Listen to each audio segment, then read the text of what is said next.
Hey everyone, I'm back and today we're going to be talking about Gone Girl, directed by David Fincher, and this movie came out in 2014 and I really love this movie. I think it's one of David Fincher's best movies, and what really works for me are the performances, the way the story is presented, and how it's told. And I love the characters in the movie, not because they're likable necessarily, but they're very interesting to me. And if you're not going to have likable characters in your movie, I think I've said this before, then the way to make up for that is to make them very interesting, and that's what this movie does for me. And I thought the characters were very interesting, especially Ben Affleck's character. I found his character to be really interesting, and as the movie goes along you learn more about him, and you can really tell that he has a lot of issues, and he's been making things really terrible for his marriage.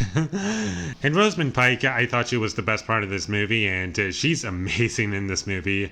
No pun intended when I say that. If you've seen the movie, then you would know that why that might be a pun. Sorry. And I really loved certain scenes in this movie and how memorable they are to me. And the second and third act of this movie are the most engaging for me, and that is when the movie was a 10 out of 10, perfect, no flaws, and it was moving at a really great pace. And it wasn't like a fast-paced movie throughout, but I never felt the runtime. I never felt as though I needed to check my watch or check what time it is, how far into it I am. It just moved really smoothly for me, and it really worked for me. And that first hour of the movie, I would say, is really good.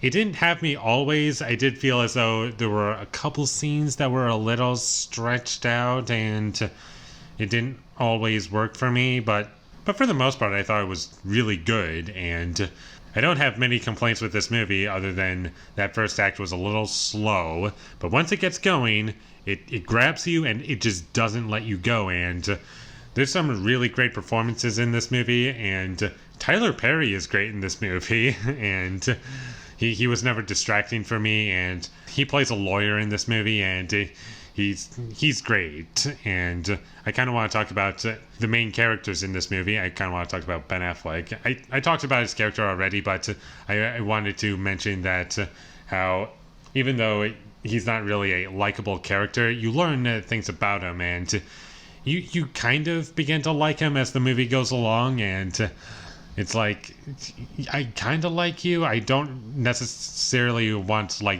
major consequences to happen to you. I don't think you deserve to die for everything that you've done in your life.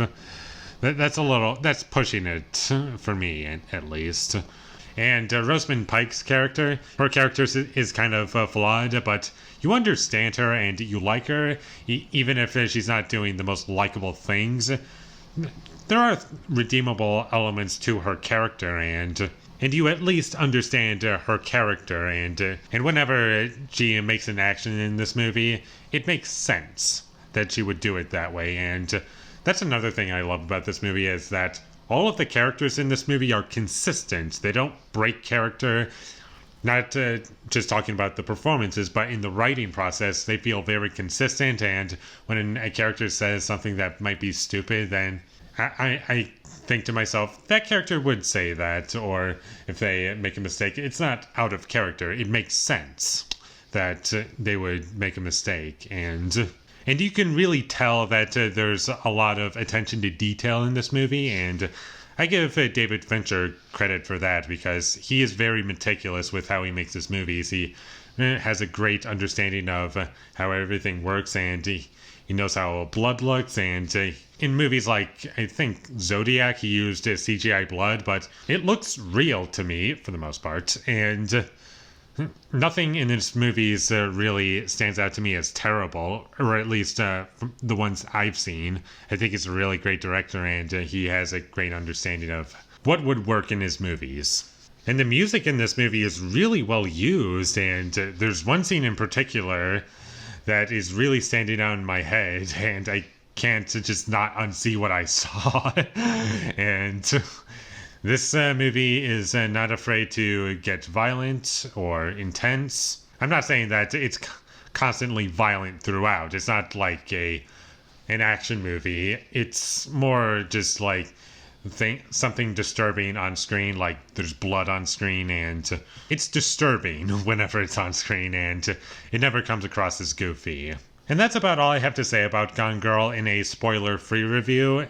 I could say a lot more, but that would be spoiling the movie, and I really think that you should check this movie out. I think it's really great. The characters are great.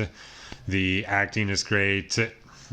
Everything about this movie is great, except that first hour for me is a little stretched out, and it doesn't always have me. But aside from that I don't have any other complaints with this movie. And with all that being said, I'm going to give Gone Girl a 9 out of 10. Thank you for watching my videos as always. If you enjoyed this review, be sure to leave a like and comment down below what you thought of Gone Girl down below. And my social media links, they will all be in the description down below, so follow me there. And last but not least, subscribe to be a part of Foley Nation. And I'll see you when I get my next review up, and that is going to be for Austin Powers, International Man of Mystery, the first one.